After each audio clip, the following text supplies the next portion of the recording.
Yes, we are live now. Hello friends, this is Himanshi and welcome to Let's Learn. तो discuss करेंगे। आज session थोड़ा जल्दी था और 9:30 से हम कोशिश कर रहे हैं कि 9 o'clock तक आ जाएं, नहीं तो 9:15 तक आ जाएं। कोशिश रहेगी कि 9 बजे हम लोग डेली मिल पाएँ। अभी स्टार्ट करेंगे। पेडागोजी प्रैक्टिस सीरीज़ है आपकी, जिसका सेशन 4 है। ये सिर्फ 3 दिन होगी, मंडे, ट्यूसडे और फ्राइडे।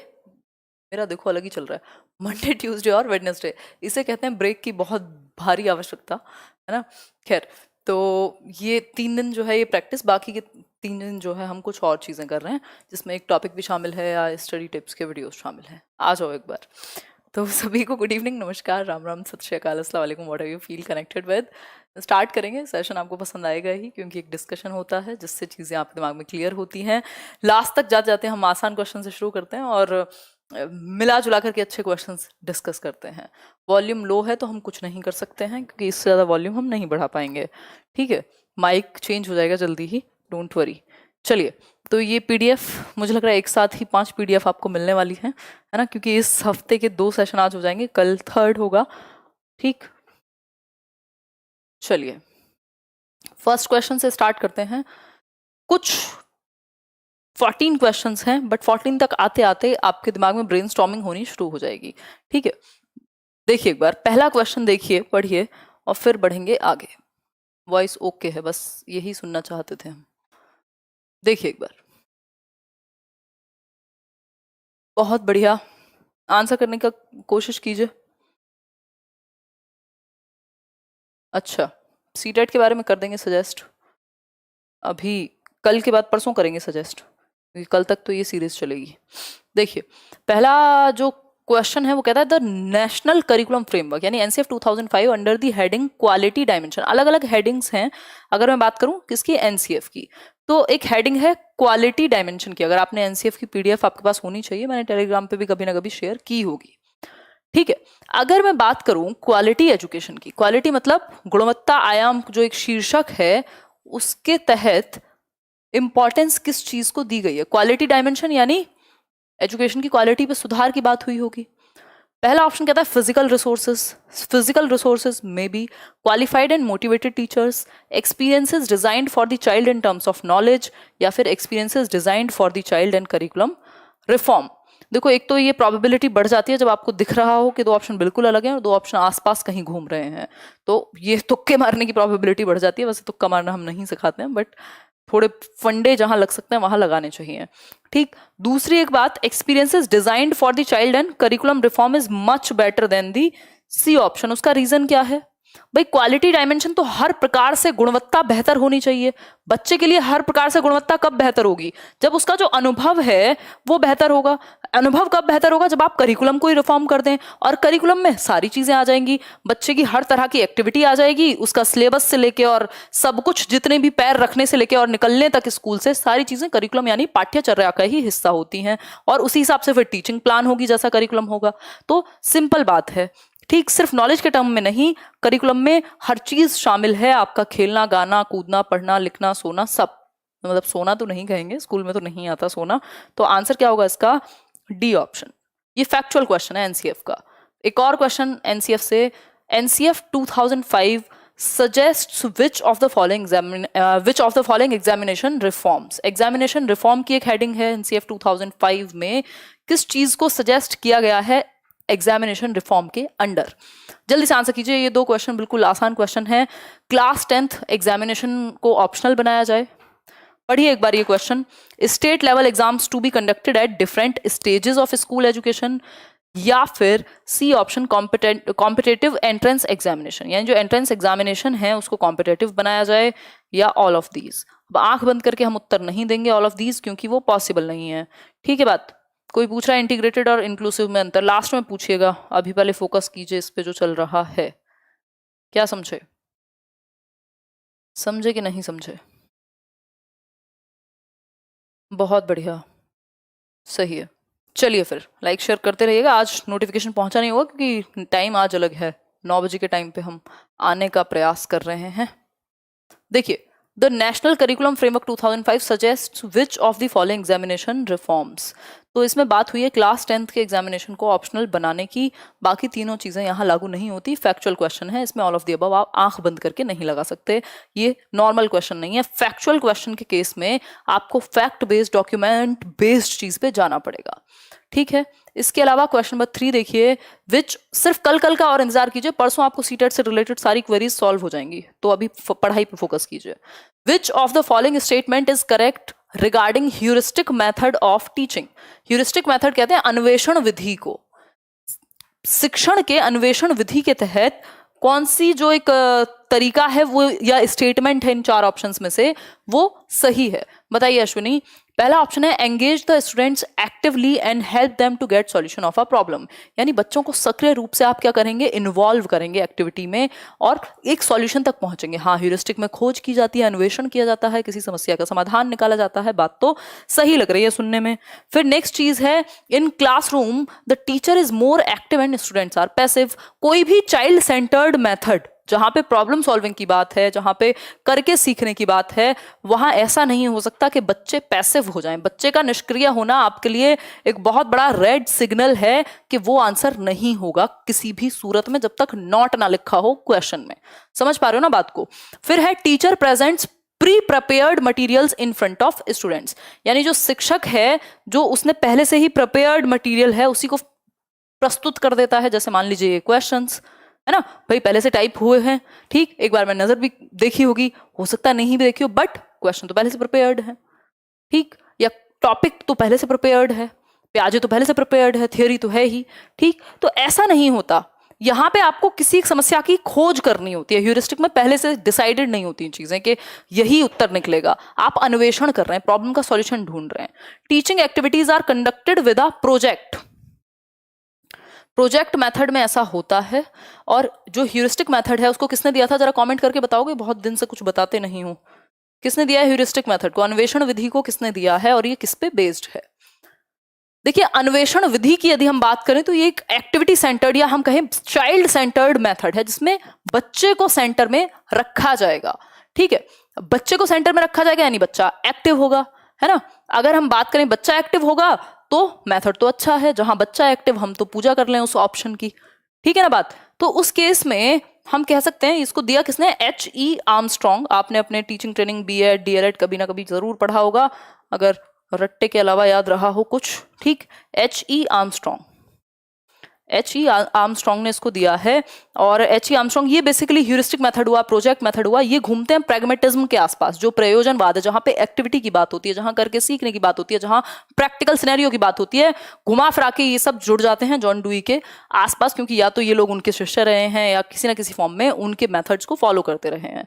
तो आंसर क्या रहेगा, engage the students actively and help them to get solution of a problem, यानी बच्चों को सक्रिय रूप से खोज करने में, समस्या का समाधान खोजने में मदद की जाती है। टीचर फैसिलिटेट करेगा, बच्चा सबसे ज्यादा एक्टिव होगा। क्लियर है? हाँ, अलग अलग डालने हैं फॉर्म, बिल्कुल भानु, पीआरटी वाले। आगे बढ़ते हैं question number 4। Some people say that whenever anger draws, बहुत प्यारा सा क्वेश्चन है, इसमें बड़े कंफ्यूज होते हैं लोग। Some people say that whenever anger draws upon children, यानी कुछ लोगों का कहना है कि जब बच्चों को गुस्सा आता है, दे गो टू प्ले, वो चले जाते हैं खेलने अपना ग्राउंड में, until they feel better, जब तक उन्हें अच्छा फील नहीं होता तब तक वो खेलते रहते हैं। Which of the following defense mechanism is applied or represented by this behavior? इस व्यवहार के द्वारा कौन सा डिफेंस मैकेनिज्म, जिसकी बात कौन करते हैं, सिगमंड फ्रॉइड करते हैं, दर्शाया गया है कि जब बच्चों को गुस्सा आता है, जब उनके ऊपर एंगर हावी होता है, तो वो क्या करते हैं, खेलने चले जाते हैं, और तब तक खेलते हैं जब तक वो गुस्सा शांत नहीं हो जाता। इस व्यवहार के द्वारा आप क्या समझते हैं, इन 4 ऑप्शंस में से कौन सा एक डिफेंस मैकेनिज्म लागू होगा, रक्षा यंत्र कौन सा लागू होगा, बताइए एक बार फटाफट से। पहला ऑप्शन है प्रोजेक्शन, यानी प्रक्षेपण। प्रक्षेपण होता है किसी और पे मंड देना, है ना, अपना दोष दूसरे पे आरोपित कर देना कि हाँ मतलब इसकी वजह से हुआ है, कोई रीजन नहीं है, बस जबरदस्ती प्रक्षेपण कर दिया आपने। डिस्प्लेसमेंट होता है एक जगह से उठा करके दूसरी जगह, उस चीज को आपने डिस्प्लेस कर दिया। रिएक्शन फॉर्मेशन है जो रियलिटी है उसके विपरीत रिएक्ट करना, जैसे एक करप्टेड पॉलिटिशियन का ये कहना कि करप्शन बहुत खराब चीज है और नहीं करनी चाहिए, और वो खुद करप्ट है, तो ये क्या है, रिएक्शन फॉर्मेशन है। तो ये दोनों तो हट जाएंगे। अब इसमें या तो आपको कंफ्यूजन होगी डिस्प्लेसमेंट में या फिर आपको लग रहा होगा कि आंसर है सब्लिमेशन। 100% कोई कह रहा है डी, कोई कह रहा है बी। सब अपने अपनी मर्जी से अपने अपने आंसर, किसी ने ए भी बना दिया, बहुत बढ़िया, शाबाश। 1.5 रुपये का इनाम है इस क्वेश्चन को सही करने पे।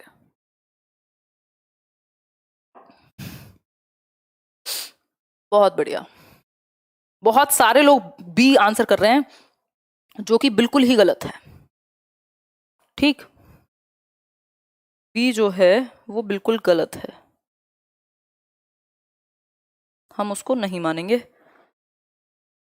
समझ रहे हो कि नहीं? B is not the right answer. आज मुझे लग रहा है कई लोगों को पता ही नहीं लगा। टाइम 9:15 कर देंगे कल से। देखिए, some people say that whenever anger draws upon children, तो इसमें क्या है, ये डिस्प्लेसमेंट नहीं है। एक बात याद रखिएगा, जब भी आपको डिस्प्लेसमेंट और सब्लिमेशन में क्या हो, कंफ्यूजन हो, डिस्प्लेसमेंट में आप एक खतरनाक जगह से दूसरी जगह पे जहां वो कम खतरनाक है, जैसे ऑफिस में अगर आपने अपने बॉस को कुछ कह दिया, प्रिंसिपल को कुछ कह दिया, आपकी जान को हो जाएगी आफत। हो सकता है नौकरी चली जाए, हो सकता है पूरे समाज में बेइज्जती करे वो व्यक्ति खड़ा करके आपको, तो वो है खतरनाक जगह। तो आपको अगर मन में कुछ बुरा आ भी रहा होगा ना, आप कुछ नहीं कहेंगे वहां। आप घर जाकर के या तो अपने कुत्ते पे गुस्सा निकालेंगे, अपने बच्चों पे गुस्सा निकालेंगे, या कहीं और, क्योंकि आपको लग रहा है कि वो वापस से आपको एटलीस्ट थप्पड़ नहीं मारेंगे ना। वो मूवी याद कीजिए थप्पड़, वो बहुत अच्छा एग्जांपल है डिस्प्लेसमेंट का, है ना, कि वो जो व्यक्ति है उसकी इतनी हिम्मत है नहीं कि वो बॉस को कुछ कह पाए उसके उनके सामने, तो ही डिस्प्लेस्ड हिज इमोशंस और एंगर ऑन हिज वाइफ। फिर बाद में क्या हुआ आपको पता ही है। तो डिस्प्लेसमेंट खतरनाक तरीका है, इतना अच्छा नहीं मानेंगे इसको। कि इसमें क्या होता है, जब एक जगह पे एंगर या जो भी एक इमोशन है उसको दूसरी जगह पे शिफ्ट कर देते हैं, कम खतरनाक जगह पर ज्यादा खतरनाक जगह से, इसलिए डिस्प्लेसमेंट इसका ऑप्शन नहीं है, आंसर नहीं है। मतलब आपने दूसरी जगह पे स्थापित कर दिया, लेकिन यहां जरूरी नहीं है जो दूसरी जगह है वो पॉजिटिव ही हो सकता है वो कम खतरनाक हो, पॉजिटिव हो, लेकिन जरूरी नहीं है कि पॉजिटिव हो। पॉजिटिव हो सकती है बट जरूरी नहीं है कि हो। लेकिन सब्लिमेशन, जो कि डी ऑप्शन है और सही भी है इस उत्तर के लिए, सब्लिमेशन होता है कि आप किसी एक ऐसे इमोशन को, जैसे कि गुस्सा, ऐसी जगह पर लगा दे रहे हैं जो एक सोशली अप्रूव्ड वे है। बच्चों को मारना पीटना इसलिए क्योंकि आपके बॉस ने आपको मारा पीटा, मतलब मारा पीटा तो नहीं, बुरा भला कहा, ये क्या है, ये सोशली अप्रूव्ड तरीका नहीं है, बट ये लेस हार्मफुल है। ठीक, तो क्या कहेंगे, सब्लिमेशन में क्या है, लेकिन आपको बुरा भला कहा, आपको गुस्सा आया, आप क्या गए, जिम चले गए, आपको स्पोर्ट खेलने चले गए, ये क्या है, ये प्रॉपर वे है जिससे आपका नुकसान नहीं होगा, फायदा ही होगा। तो जब किसी एक ऐसे इमोशन को जिसको एक्सेप्ट ना किया जा सके, जो एक ऐसी अर्ज, चाहे वो सेक्सुअल अर्ज हो सकती है, कोई एंगर या कुछ भी ऐसे इमोशन हो सकते हैं जिनको आप अगर समाज में निकालेंगे तो वो एप्रोप्रिएट नहीं है और उनको अप्रूवल नहीं मिलेगा। तो बच्चा अगर गुस्सा करेगा, मम्मी पापा को पकड़ के मारेगा तो हो जाएगा खराब। लेकिन उसी गुस्से को जब वो चैनलाइज कर देगा खेलने में, प्ले में, तो वो एकदम सही है, सोशली अप्रोप्रिएट वे है प्ले। एक अच्छी फॉर्म में आपने सोशली अप्रूव्ड वे में, जो सामाजिक रूप से एक्सेप्टेबल फॉर्म है, उसमें चैनलाइज कर दिया अपने इमोशन को। तो ये मजे की बात है ना, कि ब्रेकअप हो गया तो ये नहीं है कि देवदास बन के घूमेंगे, क्या करेंगे, कुछ अच्छा करेंगे। वो कौन सी मूवी है, वो शादी में जरूर आना, हालांकि वो भी नेगेटिव हो जाता है, बट आप कुछ अच्छा करेंगे, मतलब ऐसे IAS वाइएस बन जाइएगा। ठीक, ये तो मैं मजाक कर रही हूँ खैर। या फिर हो सकता है आप कुछ लिखना शुरू कर दें, मतलब पॉजिटिव वे में, कुछ ऐसे इमोशंस जिनको आपको अंदर से रेज है या एक्सेप्टेबल नहीं है समाज में, उनकी आपने फॉर्म चेंज कर दी। जैसे भाग मिल्खा भाग का बहुत बार मैं एग्जाम्पल भी देती हूँ कि वो जो गुस्सा है, उतना तो आप किसी पे भी तो गोली चला नहीं सकते, तो उनके कोच ने या जो भी बॉस है उन्होंने देखा कि इनको स्पोर्ट्स में डाल सकते हैं, ये जो गुस्सा है ये वहां चैनलाइज हो जाएगा सही वे में। ठीक, तो ये क्या है, सब्लिमेशन है, जब आप किसी एक ऐसे इमोशन को या ऐसी स्थिति को जिसको एक्सेप्ट नहीं किया जा सकता, सोशली एक्सेप्टेबल वे नहीं है, ऐसी अर्ज है आपके अंदर, उसको चैनलाइज कर देते हैं, एक अच्छी फॉर्म में बना देते हैं। ठीक है, डिस्प्लेस नहीं करना कि यहां से आपने सर फोड़वाया और वहां जाके किसी और का फोड़ दिया, वो तो बराबर के 2 केस हो जाएंगे। ठीक है, कोई फायदा होने वाला नहीं है। तो डिस्प्लेसमेंट से बेटर है क्या, सब्लिमेशन। इतना ही अंतर है इन दोनों में कि सब्लिमेशन एक पॉजिटिव या सोशली अप्रूव्ड वे में होता है, डिस्प्लेसमेंट में आप कम खतरनाक जगह से दूसरी खतरनाक जगह, मतलब लेस डेंजरस फॉर्म में चेंज कर देते हैं। ये चाहें तो एक बार पढ़ लीजिएगा, कई सारे आपके ईगो डिफेंस मैकेनिज्म हैं। शुरुआत में 9 बताए थे फ्रॉइड ने, जैसे रिप्रेशन है, दबाना अनकॉन्शियस में आपके। दूसरी चीज होती है डिनायल, कल मैंने आपको एग्जांपल दिया था, डिनायल मतलब स्वीकार ही ना करना। ठीक, फिर है नेक्स्ट चीज प्रोजेक्शन, किसी और पे डाल देना।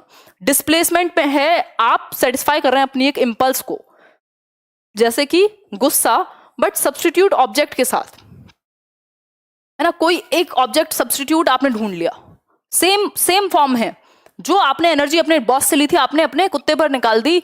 ये क्या है? ये सब्स्टिट्यूट ढूंढ लिया आपने, चेंज नहीं किया उस चीज को। लेकिन जब आप फॉर्म चेंज कर देते हैं तो वो सब्लिमेशन कहलाता है।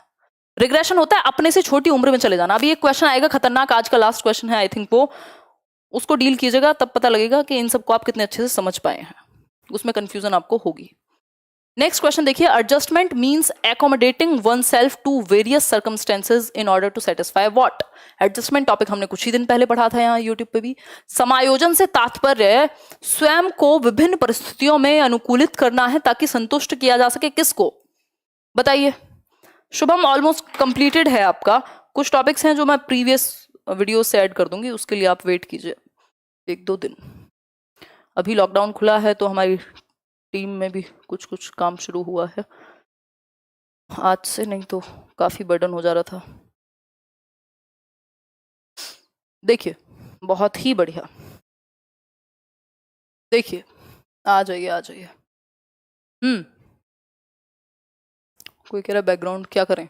Adjustment means accommodating oneself to various circumstances in order to satisfy needs. आवश्यकताओं की पूर्ति के लिए आप खुद को अलग अलग किस्में परिस्थितियों में ढाल लेते हैं, ठीक है।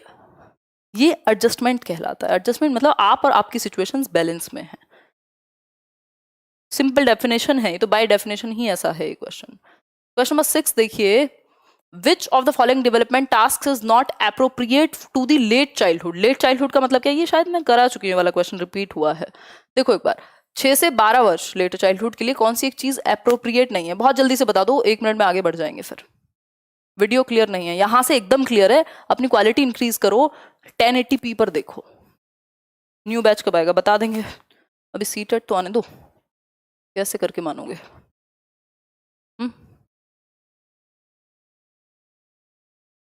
ठीक है सैयद, मैं एक बार देख लेती हूँ। 9 जून को कह रहे हो ना आप, रात को। ये जो, क्योंकि कुछ लोगों ने मेरे साथ ये भी मतलब मेरे को मेल किया है कि ये दूसरे लोगों के लिए गलत होगा, बट ठीक है, या तो पहले बता देना चाहिए था। I will support. ठीक है, देखो एक बार, 6 से 12 की यदि हम बात कर रहे हैं तो ये उद्देश्य नहीं होता कि वो मस्कुलिन और फेमिनाइन रोल एक्वायर कर ले, ठीक है, कि वो महिलाओं और पुरुषों वाले रोल में बंध जाए। ये तो खेलने कूदने की उम्र है बच्चे के लिए, सिंपल बात है। बाकी सारी चीजें ठीक है, ये आई थिंक रिपीट हुआ है इसलिए इसको एक्सप्लेन नहीं करेंगे। क्वेश्चन नंबर 7 देखिए, the teacher should not use which of the following ways to change the attitudes of students. यानी बच्चों की अभिवृत्तियों को, यानी बच्चे का एटीट्यूड, एटीट्यूड का मतलब क्या है? जो वो मानते हैं, जैसे वो चीजों को देखते हैं, जो उनका बिलीफ है, जो उनकी वैल्यू सिस्टम है, उस चीज को जैसे वो देखते हैं, उसको चेंज कराने के लिए टीचर को कौन सा एक तरीका नहीं यूज करना चाहिए, कौन सा तरीका गलत है। भाई कई बार क्या होता है, बच्चों का जो पॉइंट ऑफ व्यू है किसी चीज को लेकर के, हो सकता है वो ठीक ना हो, या आप उसको परिवर्तन उसमें चाहते हैं। हो सकता है विमेन के प्रति, भाई कुछ लोगों ने देखा है घर में कि सिर्फ मम्मी ही काम करती है, तो उनको लगता है काम तो सिर्फ महिलाओं के लिए ही है। अब इस तरह की चीज, घर का काम, तो उस चीज को आपको परिवर्तन की जरूरत है। बहुत सारे तरीके हो सकते हैं, लेकिन कौन सा तरीका गलत है इतना हमें पक्का पता है। कोर्सिव परसुएशन यानी दबाव से किसी बात या विचार के लिए राजी करना कोई तरीका नहीं है। प्रेशर में कराना किसी काम को कोई पॉइंट नहीं है। एज अ टीचर तो आप कभी नहीं कराएंगे, कोई हिटलर तो है नहीं आप, ठीक। दूसरा है रेपिटेशन ऑफ आइडिया और असर्शन। भाई उस चीज को, उस विचार को आप दोहरा सकते हैं दृढ़ता पूर्वक, अपने विचार उस चीज पे बार बार रख सकते हैं, उसमें कोई दिक्कत नहीं है, क्योंकि आप वो चीज मानते हैं और बच्चे के दिमाग में जब बार बार जाएगी तो वो टिकेगी। Endorsement by an admired person, किसी प्रशंसनीय व्यक्ति के द्वारा समर्थन एवं स्वीकृति।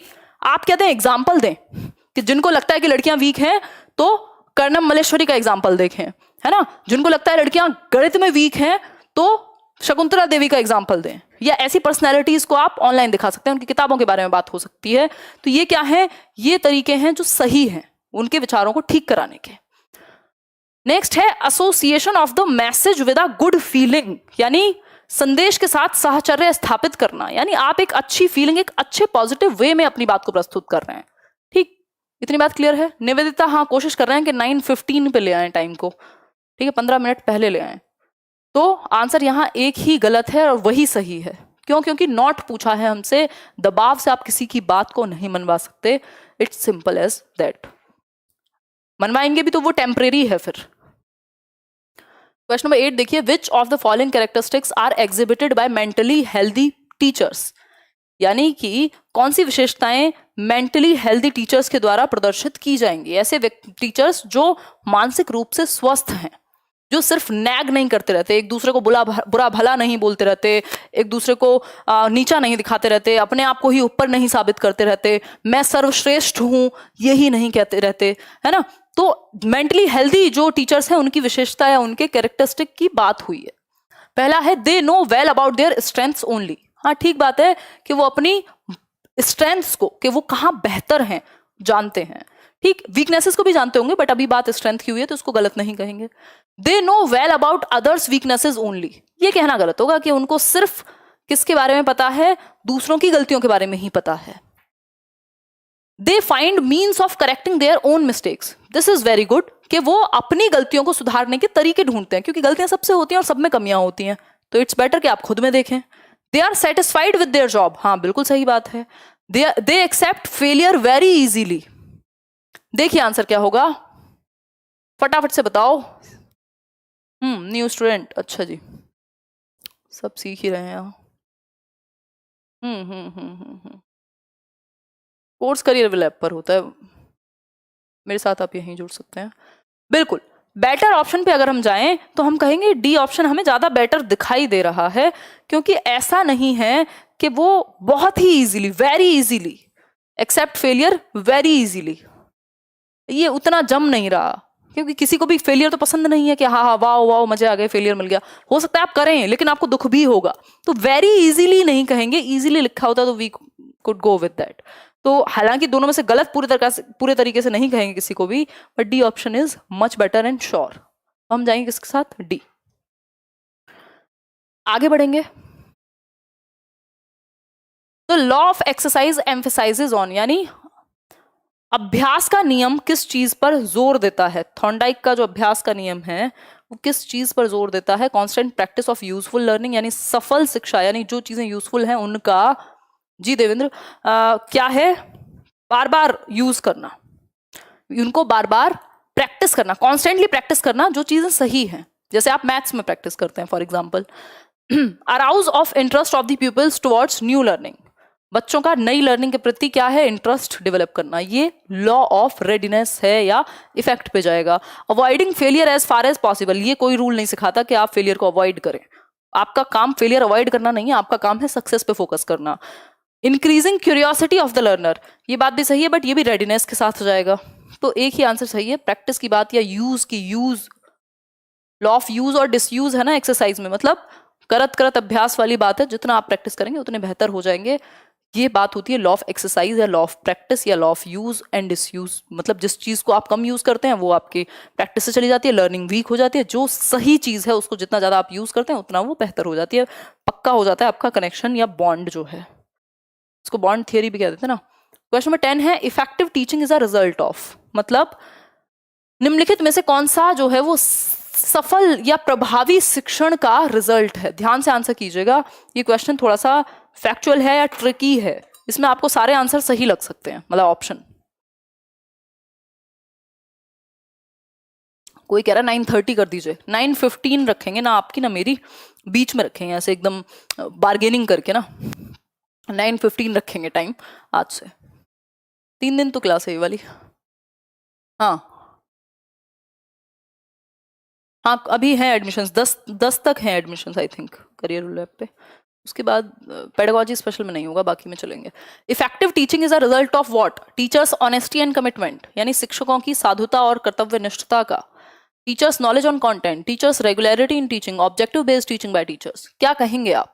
देखो यहाँ पे सारी बातें सही हैं, कुछ भी गलत नहीं है, हम ये नहीं कह सकते कि ये गलत है और ये सही है, हम कहने को तो अपनी मर्जी से मैं आंसर बना भी दूं यहाँ पे कि ये गलत है और ये सही है, बट बात ये है कि जब आप एजुकेशन की जब किताबें पढ़ेंगे कुछ, तो आपको पता लगेगा, चाहे वो इग्नू हो चाहे बाकी किताबें हो, कि इफेक्टिव टीचिंग के लिए उन्होंने कुछ वर्ड्स यूज किए हुए हैं, वो है simple, teachers knowledge on content and pedagogy, तो इसलिए ये आंसर बी सही है कि विषय वस्तु नहीं वस्तु का ज्ञान जरूरी है, ठीक है। इफेक्टिव टीचिंग यानी एक प्रभावी शिक्षण के लिए कंटेंट या पेडागोजी पे, पेडागोजी में कंटेंट एंड पेडागोजी में दोनों चीजें आ जाती हैं, आपकी कंटेंट या सब्जेक्ट नॉलेज भी और दूसरे आपका डिलीवर कैसे करेंगे वो भी, ठीक है, स्किल भी आ जाती है। तो b option is much better. होने को चारों सही है, कोई खराबी नहीं है, बट ये अगर आप एमए एजुकेशन की किताब देखेंगे या तो एग्जैक्ट टर्म्स हैं एनसीईआरटीज में भी, तो ये फैक्चुअल बन गया ये क्वेश्चन। तो ऐसे क्वेश्चंस का आपको ध्यान रखना पड़ेगा। ये बहुत आसान क्वेश्चन है, बच्चा क्वेश्चन आप इसको कह सकते हैं। आईक्यू का फॉर्मूला पूछा है, जल्दी बताओ। अगर ये भी गलत कर दिया ना किसी ने, अगर ये भी गलत कर दिया, मैंने वही तो कहा पिछले ऑप्शन में, पिछले क्वेश्चन में सारे सही हो सकते हैं, बट जो फैक्ट के अकॉर्डिंग सही है वो वही है, इसलिए मैंने आपको एक्सप्लेन किया नहीं है जी। कोई कह रहा है डी क्यों नहीं, अभी बताएंगे। बी कह रहे हैं ज्यादातर लोग, यानी अरे यार कहीं है चुल्लू भर पानी। बी कैसे हो सकता है इसका आंसर? कौन सी किताबें पढ़ रहे हो आजकल हैं? हाँ ये तो सही था, डी क्यों नहीं है? Objective based teaching bye teachers. Objective based क्या होता है? सब्जेक्टिविटी होती है भाई टीचिंग में, विचार होते हैं लोगों के। देखो वो तो जड़ से ही गलत है, इसमें आंसर कैसे गलत दे रहे हो हैं? देखो एक बार, बहुत दर्द समस्याएं आपकी बाकी हैं अभी आईक्यू इसको लेकर के, मुझे तो आंसू आ गए मेरे ये देख के कि आप ऐसी ऐसी हरकतें कर रहे हैं। देखो एम ए माँ को ऊपर रखा था, हमने मैका की बात करते हैं, एम ए अपॉन में सी ए, यानी मानसिक आयु बटा क्रोनोलॉजिकल एज इनटू 100। तो इसमें जो आंसर है वो एकमात्र जो है हमें सही नजर आ रहा है वो है ए ऑप्शन, ए ऑप्शन, ठीक है। आंसर क्या है? A option. मुझे लग रहा है इसमें टाइपिंग मिस्टेक है, आप लोगों की उतनी गलती नहीं है जितना बुरा मैं आपको कह रही हूँ, उतने बुरे लोग आप हैं नहीं, है ना। देखो इंग्लिश में इसको ए लगाना, इंग्लिश में इसको ए लगाना और हिंदी में इसको बी लगाना, क्योंकि मैं सोच रही थी, मैंने कहा पता नहीं क्या हो गया आप लोगों ने कौन से है ना। तो इंग्लिश में इसका ए है और हिंदी में इसका बी है, ठीक। ये तो अंडरस्टूड भी है, अगर आपको समझ में आ गई है मेरी बात तो। चलिए, ये दिया किसने था? ये जो आईक्यू का कॉन्सेप्ट है कि आईक्यू वर्ड मान लीजिए एक तरह से, ये दिया विलियम स्टर्न ने 1912 में। और आईक्यू का जो ये फॉर्मूला है पूरा रिवाइज करके वो लुइस टर्मन ने दिया 1916 में। तो पहले जो आईक्यू का कॉन्सेप्ट है वो किसने दिया? स्टर्न ने 1912 में, और टर्मन ने फॉर्मूला कंप्लीट किया 100 मल्टीप्लाई लगा करके, ठीक है। बिने ने तो इसमें मेंटल एज का जो कॉन्सेप्ट है ना, मानसिक आयु का, वो बिने ने दिया। बिने ने पहला इंटेलिजेंस टेस्ट दिया था, आईक्यू का वो नहीं दिया, ठीक। आगे बढ़ते हैं, क्वेश्चन नंबर 12 देखिए, अच्छा क्वेश्चन है ये भी। Which of the following are the most important techniques of motivation in the teaching learning situations? आसान है तो, कि जो इनमें से कौन सा सबसे ज्यादा अभिप्रेरणा के लिए महत्वपूर्ण है, मोटिवेशन को बरकरार रखने के लिए महत्वपूर्ण है? बताइए, आंसर कीजिए। ओके देखिए, आनी चाहिए वैकेंसीज, जब बाकी आ रही हैं तो केवीएस भी आएगी इस साल। अब हम लोग के आंसू आ रहे हैं आपका टाइपिंग देख के, ऐसा है क्या? नहीं मेरी टाइपिंग तो नहीं है ये, बट ये तो एज इट इज जो पेपर में पूछा गया है उस तरह के क्वेश्चन है, इसमें टाइपिंग में दिक्कत नहीं होनी चाहिए। हाँ वो वाले, हाँ समझ गई मैं, वो वाले क्वेश्चन में मैं मान सकती हूँ क्योंकि ये तो ओरिजिनल है। सीटेट का सर्टिफिकेट अब एक्सपायर कभी नहीं हो पाएगा। हाय मैं लेट हो गई आज, आपने बोला टाइम पे आई। देख रहे हो वर्षा, आप लोग ही लेट आते हो, आप ही लोगों की वजह से हमारी क्लास को लेट लतीफ क्लास का नाम दिया जाता है, समझे कि नहीं? हमारी इसमें कोई गलती नहीं है। Which of the following are the most important techniques of motivation? तरीके मोटिवेट करने के, अभिप्रेरणा के। फ्रीक्वेंट पनिशमेंट, पनिशमेंट से किसी को मोटिवेशन नहीं आती, उससे सिर्फ डर पैदा होता है बच्चे में, बच्चे की सेल्फ एस्टीम खराब होती है, उसका खुद में बिलीफ कम हो जाता है, वो खुद को ही कमजोर समझने लगता है, खराब समझने लगता है। Setting of goals by the students, ये अच्छी बात है जब आप अपने लिए उद्देश्य चुनते हैं, लक्ष्य का निर्माण करते हैं कि पहले DEET+B, पहले सीटेट क्रैक करना है, फिर उसको अचीव करने के बाद DEET+B या KVS अचीव करना है, उसके बाद मेरे कुछ और हॉबीज हैं वो भी साथ में लेकर के चलिए। तो आपने खुद लक्ष्य सेट किया है और अब आप उसके लिए काम करेंगे, ठीक है। जैसे मेरे लिए लक्ष्य हो सकता है मेरी आगे की एजुकेशन, मेरा वुमेन एम्पावरमेंट में कुछ काम, यहाँ आपके साथ जुड़ना, और भी बहुत सारी चीजें, तो सबके लिए अलग अलग गोल्स हो सकते हैं।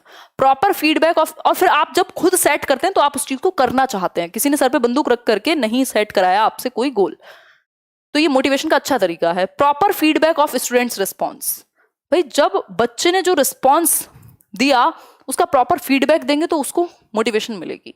फिर है blame the students for their fault. अब इससे बुरा क्या होगा कि ब्लेम गेम खेलें आप, क्या कह रहे तुम ही नाकारा हो, हम तो बहुत बढ़िया हैं, ठीक है, तो ये हो जाएगी दिक्कत।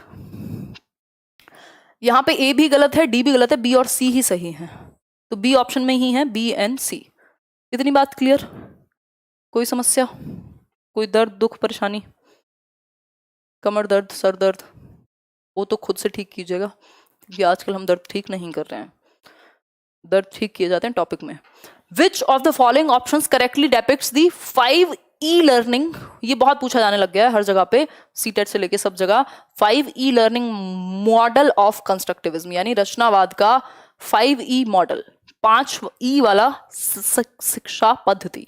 जिनको क्लियर नहीं दिखाई देता वो अपने चश्मे साफ करें, आंखों को साफ करें सैनिटाइजर से, मजाक कर रही हूँ, सच में मत करने लग जाना, है ना। और इतनी सी क्लिप काट के मत डाल देना कोई भी कि मैंने कहा आंखें साफ कर लो सैनिटाइजर से, हैं। और फोन को लिटा के देखा करो, फिर दिखेगा, इतना तो क्लियर दिखता है यार, बेकार में बहाने मत बनाया करो, है? देखो जल्दी से फटाफट से। हाँ, इसमें 5 ई होता है, जो इसमें एंगेज से शुरू होगा, एंगेज, एक्सप्लोर, एक्सप्लेन, एलैबोरेट और इवेल्युएट। जो सही आपका सीक्वेंस है 5 स्टेप्स का, इस मॉडल का, वो तो ए ही है, ठीक। अब ये कैसे वर्क करता है इस पे थोड़ी चर्चा कर लेते हैं। देखिए, एक 5 ई मॉडल है, जो किसके अंडर आता है, शिक्षा का 5 ई मॉडल। 5 ई मॉडल मतलब 5 बार ई आएगा इसमें, और ये किसमें आएगा, कंस्ट्रक्टिविज्म यानी रचनावाद, जिसमें बच्चा खुद करके सीखेगा। और कंस्ट्रक्टिविज्म ऐसा मानता है कि बच्चे की जो नई नॉलेज है वो पुराने ज्ञान पे बेस्ड होनी चाहिए, यानी पहला स्टेप दूसरे को एक बेस प्रोवाइड करे, दूसरा स्टेप तीसरे को एक बेस प्रोवाइड करे, और हम ऐसे बिल्ड ऑन करें नॉलेज, अलग अलग एक के बाद एक के बाद एक के बाद चीजों से कनेक्ट करते जाएं, ओल्ड नॉलेज से या प्रीवियस नॉलेज से नए ज्ञान को जोड़ते जाएं। तो पहला स्टेप जो इस मॉडल में है वो है एंगेज, कि आप बच्चों को कुछ चीजें दें, कुछ क्वेश्चंस दें, कुछ प्रॉब्लम्स दें, जिसमें वो हो एंगेज, उनको करेंगे एंगेज, ठीक, जिसमें वो दिमाग चलाना शुरू करें। फिर वो क्या करेंगे, एक्सप्लोर, उससे उसके जो भी सॉल्यूशंस हो सकते हैं, जो भी बेस्ट पॉसिबल वेज हो सकते हैं, अलग अलग तरीके हो सकते हैं, उनके पास जो नॉलेज है उस चीज की, वो क्या करेंगे, उसको यूज करेंगे, यानी वो एक्सप्लोर करेंगे, ढूंढेंगे, इसमें सर्च वाला साइन भी लगा हुआ है। फिर थर्ड है एक्सप्लेन, जो भी उन्होंने पाया, जो भी उन्होंने एक्सप्लोर किया, उसको वो करेंगे एक्सप्लेन। क्लियर है बात? फिर है इलेबोरेट, अब इस चीज को और टीचर भी हेल्प करके विस्तार में इसमें डीप में जाएंगे, थोड़ा सा समझेंगे इस चीज को। और लास्ट में है 5th स्टेप, इवेल्युएट यानी मूल्यांकन। तो दीज आर दी 5 स्टेप्स, इनका सीक्वेंस याद रखना बहुत जरूरी है। इसमें बच्चा एक्टिव होता है, प्रीवियस नॉलेज पे न्यू नॉलेज को बिल्ड किया जाता है, यानी पूर्व ज्ञान से नवीन ज्ञान को जोड़ करके बिल्डिंग बनाई जाती है नए नए ज्ञान की, ठीक। किसमें, रचनावाद में, कंस्ट्रक्टिविज्म में, जिसपे एनसीएफ बेस्ड है, जिससे प्याजे, वाइगॉस्की, ब्रूनर, ये सारे लोग बिलोंग करते हैं। हिंदी का ट्रांसलेशन सही नहीं लग रहा, मैं एक बार बात करूंगी, देख लूंगी मैं एक बार, जो हमारे टाइपिस्ट हैं उनको और बोल दिया जाएगा। वैसे ये पेपर्स में ही गड़बड़ है, अगर थोड़ा बहुत लग रहा है तो, ज्यादा लग रहा है तो मैं एक बार देख लूंगी। हाँ, क्लियर है बात? नेक्स्ट पे चले। क्वेश्चन नंबर 14 है, ये आज के लिए लास्ट है, और आपको इसमें ब्रेनस्टॉर्मिंग भी करनी पड़ेगी। लिस्ट ऑफ डिफेंस मैकेनिज्म, एक तरफ है ईगो डिफेंस मैकेनिज्म, और दूसरी तरफ है आपका एग्जाम्पल्स, उनके सही एग्जाम्पल्स। एक तरफ लिखा हुआ है कंपनसेशन यानी क्षतिपूर्ति, देखिए किसका उदाहरण है, रिग्रेशन, रैशनलाइजेशन और आइडेंटिफिकेशन। पूरा 2.5 रुपए का दान है, जो भी इसका आंसर सही देगा, बहुत जल्दी देगा, सही तो आप लोग निकाल ही लोगे, इतना तो मुझे भरोसा है, इतना तो हम डिस्कस कर चुके हैं, बट जल्दी जो आंसर करेगा, क्योंकि टाइम भी तो सेव करना है ना। ऐसे क्वेश्चन आपका टाइम खाने के लिए होते हैं, बट ये आसान भी होते हैं यदि आपकी समझ अच्छी है तो। बताइए एक बार, upper age limit for primary teacher 30 years in Delhi, और अगर आप किसी कैटेगरी से हैं तो उस हिसाब से 5 साल का रिलैक्सेशन या 3 साल का रिलैक्सेशन, डिपेंड करता है आप किस कैटेगरी से हैं, या फिर आप एक एक्स वर्कर हैं, या फिर और भी बहुत सारी चीज़ें हैं। नॉर्मल केस में जब आप एक साफ सुथरे से मतलब है कि आप फ्रेशर भी हैं, आप जनरल भी हैं, आपके पास कोई कोटा नहीं है किसी भी तरह का, तो उस केस में आप बिल्कुल एक न्यू बी हैं, और न्यू बी के लिए 30 साल उम्र है। देखिए एक बार, ए ऑप्शन कह रहे हैं कई लोग, कॉम्पनसेशन होता है कि आप क्षतिपूर्ति कर रहे हैं, सेम लेवल का कुछ और कर लें, जैसे पढ़ाई में अच्छे नहीं है तो क्रिकेट में अच्छा कर लिया, क्या दिक्कत है, ठीक। तो ए जुड़ा सेकंड ऑप्शन से, तो ए सेकंड ऑप्शन से सिर्फ 2 ही जगह पे जुड़ा हुआ है, ये आसान तरीका होता है इसको ढूंढने का कि कैंसिल कर दो। फिर बी रिग्रेशन होता है अपनी एज से छोटी एज में बिहेव करना, जैसे एक बूढ़ा आदमी है जो अपनी जवानी के दिनों के बारे में ही बात करता है, दैट मीन्स वो कहां पे है, अपनी जो उम्र है उससे छोटी उम्र पे जा रहा है, यानी रिग्रेशन में है। तो बी का थर्ड, यहां बी का सेकंड है तो ये तो गलत हो गया। सिंपल आंसर आपका सी ऑप्शन नहीं होना चाहिए क्या? ओहो ये तो हम पहले ही कट कर चुके थे। ये देखो बी का थर्ड यहाँ सही है, यहाँ बी का फर्स्ट है, ये गलत है। ठीक, तो सिर्फ ए ही ऑप्शन यहाँ सही बचता है, ए का सेकंड, यानी कॉम्पनसेशन मतलब जो बच्चा इंग्लिश में वीक है वो क्रिकेट में अच्छा करता है। रिग्रेशन एक बूढ़ा व्यक्ति जो अपनी कम या पुरानी अवस्था के बारे में ही बात करता रहता है। थर्ड है रैशनलाइजेशन, जब आप रीजन देते हैं कि मैं फेल हो गया क्योंकि टीचर्स ने ठीक से नहीं पढ़ाया था, है ना। तो फेल तो आप स्पेशली जैसे एग्जामिनेशन की तैयारी आप कर रहे हैं वहां तो कितना मतलब 10% से ज्यादा तो मुझे लगता है कि पास हो ही नहीं सकते ना, तो उसमें तो फिर टीचर पर कैसे ब्लेम करेंगे हम। फिर है आइडेंटिफिकेशन। आइडेंटिफिकेशन होता है किसी एक चीज से, किसी एक पर्सनैलिटी से, किसी के कैरेक्टरिस्टिक से अपने आप को जुड़ाव महसूस करना, किसी जगह से भी ये हो सकता है। जैसे कि एक बच्चा है, मान लीजिए किसी पॉलिटिकल लीडर को पसंद करता है, तो उसी के जो कैरेक्टरिस्टिक्स हैं उनको वो एक्वायर करने का अटेम्प्ट करता है। तो डी का हो गया फोर्थ, यानी A option is the best answer over here. अपने 2.5 रुपीज जो हैं उनको अपने घर ले लीजिएगा, यहाँ से आपको दान नहीं किए जाते हैं और रिवॉर्ड में दिए जाते हैं, थॉर्नडाइक वाले रिवॉर्ड में। ठीक, आउट ऑफ 14 कितने ठीक हुए ये आप कमेंट सेक्शन में बता सकते हैं। फीमेल रिलैक्सेशन इस बार नहीं है, और इसके अलावा ये पीडीएफ में आज या कल में शेयर कर दूंगी। ठीक,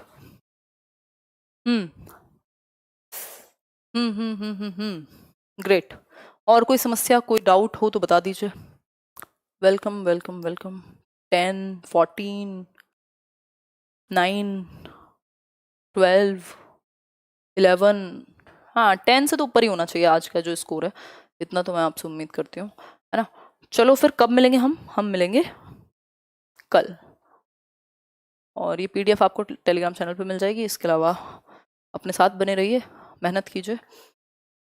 ठीक, चलिए कोई और बात हो तो कमेंट सेक्शन में बता दीजिएगा।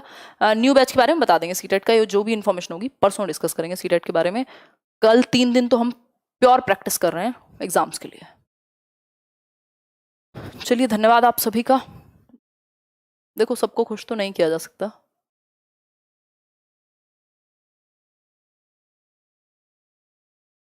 वाह वाह आदित्य बहुत बढ़िया। चलिए take care, good night. Like share subscribe कर दीजिएगा अगर सेशन पसंद आया।